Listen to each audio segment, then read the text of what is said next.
Programa não recomendado para menores de 10 anos. Olá, nós aqui, né, nesse horário do almoço, talvez você esteja aí na cozinha, preparando, né, aquela comidinha saudável, né? Nós vamos falar disso também, da nossa responsabilidade como mulheres, né? Tanto com os maridos, quanto principalmente com os filhos, né? Em relação as coisas que nós fazemos, que nós temos, eu acho que quando a gente chegar lá com o Senhor, tiver prestar conta, porque todo mundo sabe, nós somos templo do Espírito Santo, mas a gente tem que cuidar do templo do Espírito Santo dos nossos também. Então, nós estamos hoje, depois de muito tempo, né, de muita labuta, com a doutora Andréa Frix, ela que é doutora em Ciências Fisiológicas, nutricionista materno-infantil e presidente da Associação Brasileira de Nutrição Materno-Infantil, ABRAME. Andréa, você estava contando, então, essa experiência de vida e de oração, né? Que você viveu intensamente durante 1 ano e quantos meses da Marina? 1 ano e 4, quase 1 ano e 4. E nós estávamos conversando aqui, né?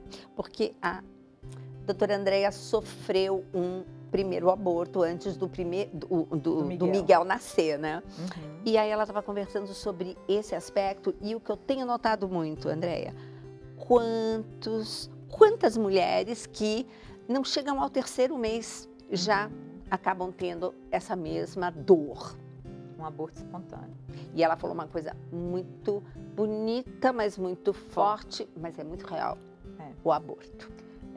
Eu vejo assim, eu tenho 2 perspectivas sobre isso. Uma como mulher, como mãe, sobre essa sensação e que a gente pode compartilhar aqui, Gisela, e uma também científica. A gente sabe que tem sido cada vez mais prevalente as estatísticas de aborto, assim como da infertilidade, você fala muito bem sobre isso.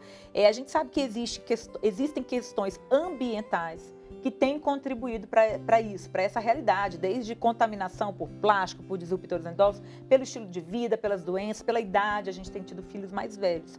Mas antes disso, enquanto mulher, enquanto cidadã, enquanto eu ter vivido isso, hoje me ajuda a falar para outras mulheres, né? Então eu tenho uma experiência de cura de uma mulher que perdeu uma filha, como eu perdi a Marina, mas antes disso de uma mulher que perdeu num aborto espontâneo, como você falou, é aquele aborto que acontece ali nas 12 semanas, em que você perde do nada, você perde um filho.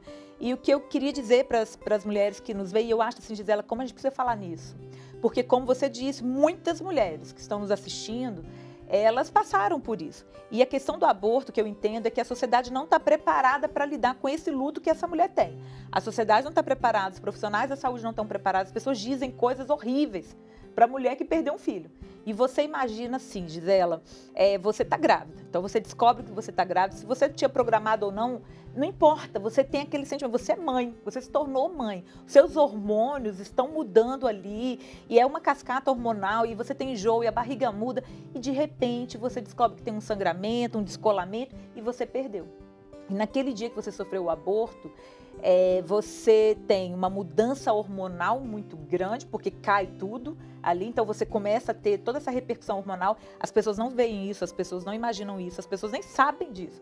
Às vezes nem a mulher que estava grávida sabe, ela não sabe porque ela está ali chorando daquela forma. E o que eu mais vejo em termos de sociedade, eu acho que é uma contribuição que a gente pode deixar para as pessoas aqui, é que a sensação que eu tive quando eu sofri um aborto é que o aborto é um luto sem defunto. Eu perdi um filho quando eu sofri um aborto, mas a sociedade nem viu minha barriga crescer. Então as pessoas, e está ficando tão comum, Gisela, por conta dessa questão ambiental, que é como se fosse normal.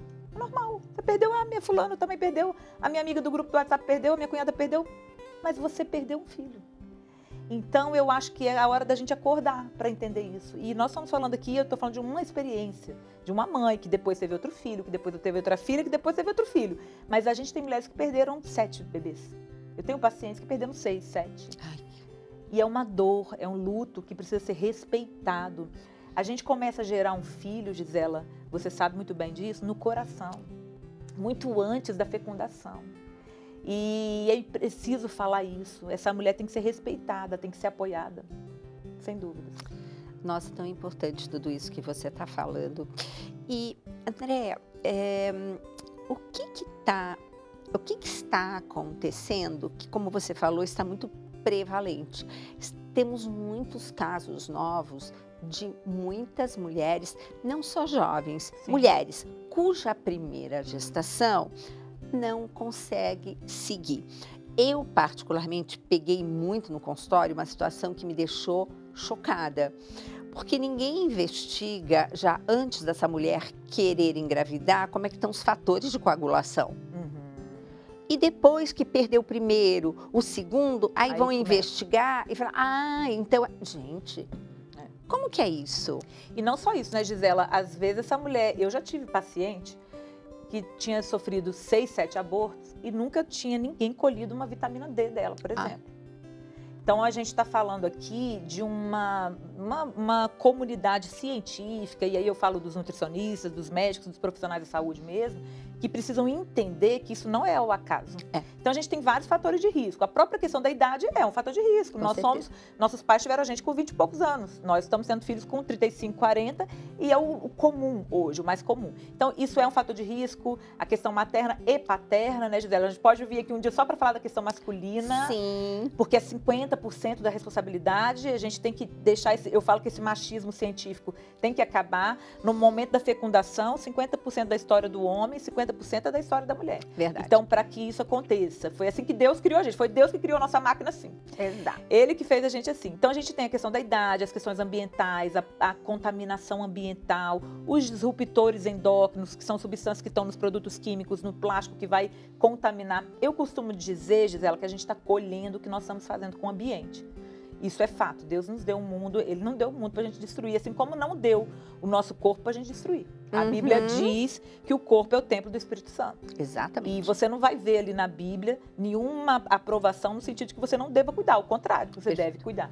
Então eu entendo que essas questões todas, o profissional da saúde ele tem que se atualizar, ele tem que estudar nutrição, ele tem que saber avaliar um exame bioquímico, ele tem que pensar em tudo que está acontecendo e a população tem que entender que não é papo de nutricionista a gente ter que comer saudável. A Bíblia fala, inclusive, como você já pontuou em algum momento aqui, que a gente vai prestar contas para o Senhor de tudo. Do que a gente fala, do que a gente faz, do que a gente come, de como a gente cria os nossos filhos. Isso. E a gente pode extrapolar até essa questão, porque hoje está aumentando os abortos, está aumentando muito a infertilidade. Existem algumas previsões, assim, que para 2050, cerca de 40% da população mundial não seja mais fértil naturalmente, não consiga mais engravidar espontaneamente. Nossa. Tem pesquisas e alguns estudiosos já fomentando isso. E quando a gente vê tudo o que está acontecendo na saúde masculina e feminina, a gente entende que faz sentido. Se o número exato é esse, eu não sei, mas faz sentido. Então, a gente tem que entender como comunidade mundial, assim, aonde nós estamos errando, com o que a gente está brincando. E aí a gente vai falar também, a gente pode falar isso no próximo programa, sobre o que as nossas escolhas estão fazendo com a saúde dos nossos filhos. Que esse, indiscutivelmente, é o tema do próximo programa. Porque já há muito tempo eu tinha lido que crianças abaixo de 5 anos, nascidas e que estavam agora com menos de 5 anos, já tinham expectativa de vida menor que a dos pais. Isso eu achei já um contrassenso absurdo. Entendeu? Mas, indiscutivelmente, nós vamos abordar uns detalhes muito importantes, porque nós que cremos que realmente Deus é, assim, que fez tudo e já deixou tudo pronto, é só nós sabermos. Porque quanta coisa a gente não descobre que de repente você faz uma contração muscular e você produz um tanto de miocinas que faz um tanto de coisa maravilhosa e você nem fica sabendo. Então Deus já colocou tudo isso. Agora, o inimigo quer isso? Não.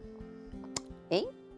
Então vamos dar uma olhada qual é a brecha que nós estamos deixando para que ele atue e esteja tudo desse jeito, mas a gente pode fazer a diferença, né, André? Com certeza. Então, amanhã espero você.